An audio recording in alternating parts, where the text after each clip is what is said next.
अखिल भारतीय विद्यार्थी परिषद के हरियाणा का 56वां प्रांत अधिवेशन 14 फरवरी से शुरू हुआ, जो 16 फरवरी तक चलेगा।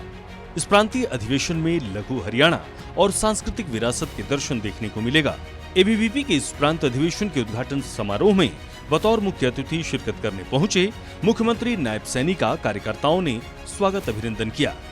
इस अवसर पर मुख्यमंत्री नायब सैनी ने अपने संबोधन में कहा कि ये गर्व की बात है कि केंद्र और राज्य सरकार में मंत्री और अन्य बड़े पदों पर जिम्मेदारी संभाल रहे लोग एबीवीपी से निकले हैं। एबीवीपी की स्थापना का उद्देश्य राज्य का पुनर्निर्माण है। इस अवसर पर मुख्यमंत्री ने पूर्व प्रधानमंत्री अटल बिहारी वाजपेयी की कविताओं का पाठ कर उन्हें याद भी किया। आज केंद्र सरकार और राज्य सरकारों में हमारे इसी मातृ संगठन अखिल भारतीय विद्यार्थी परिषद से अनेक मंत्री और अनेक बड़े पदों की जिम्मेवारियां संभाल रहे महानुभाव अखिल भारतीय विद्यार्थी परिषद से ही निकले हैं। ये हमारे लिए बड़ी गर्व की बात है। इस 3 दिवसीय प्रांतीय सम्मेलन में हरियाणा प्रांत के यहाँ पर जो 600 से अधिक, जैसा मुझे बताया गया है कि हमारे विद्यार्थी, शिक्षक और शिक्षाविद कार्यकर्ता यहाँ पहुंचे हैं। वहीं मुख्यमंत्री ने कहा कि भारत में सबसे ज्यादा युवा शक्ति है, इसे सही दिशा में लगाना है। प्रधानमंत्री नरेंद्र मोदी कहते हैं कि विकसित भारत के लिए 4 स्तंभों को मजबूत करना होगा। युवा, किसान, नारी शक्ति, मध्यम और गरीब वर्ग के लिए काम करना होगा, जिसके लिए हमारी सरकार तत्पर है। और हमारे जो विपक्षी दल हैं, जो युवाओं को रोजगार देने की बात करते थे, वो चीफ इलेक्शन कमीशन पे चले गए। वो हाई कोर्ट गए और जाकर के कहने लगे कि हरियाणा सरकार रिजल्ट निकाल रही है या उसको रोका जाए।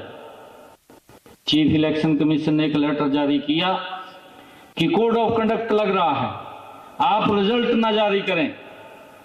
तो मैंने कहा कि हम नहीं करेंगे। युवाओं को ज्यादा चिंता हुई, क्योंकि भय था, एक वातावरण बना हुआ था। वातावरण ऐसा बना हुआ था कि जैसे आज ही सरकार में हम बैठे हैं, और युवाओं को बड़ी दिक्कत, बहुत वो इस बात को लेकर के चिंतित थे कि हमने इतनी मेहनत करके परीक्षा पास की है, हमारा क्या होगा।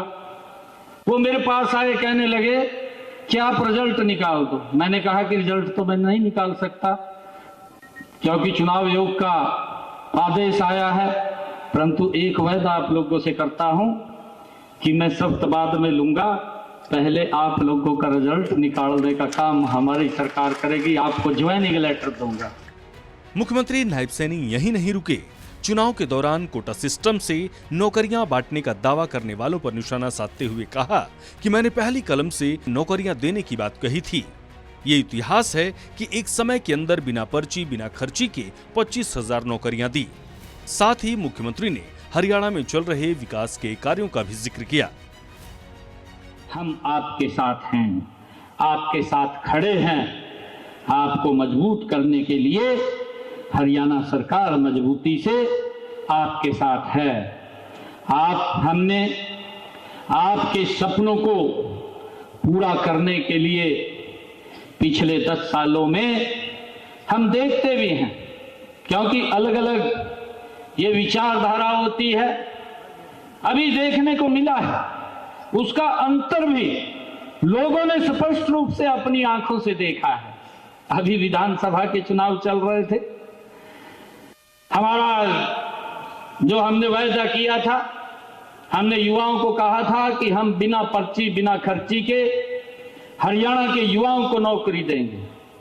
और हमने अपने संकल्प पत्र में भी यह भी बात कही है कि हमने जो पीछे नौकरियां दी हैं, आने वाले 5 वर्षों के अंदर हमारी सरकार हरियाणा प्रदेश के अंदर 2 लाख युवाओं को बिना पर्ची, बिना खर्ची के नौकरी देने का काम हरियाणा सरकार की करेगी।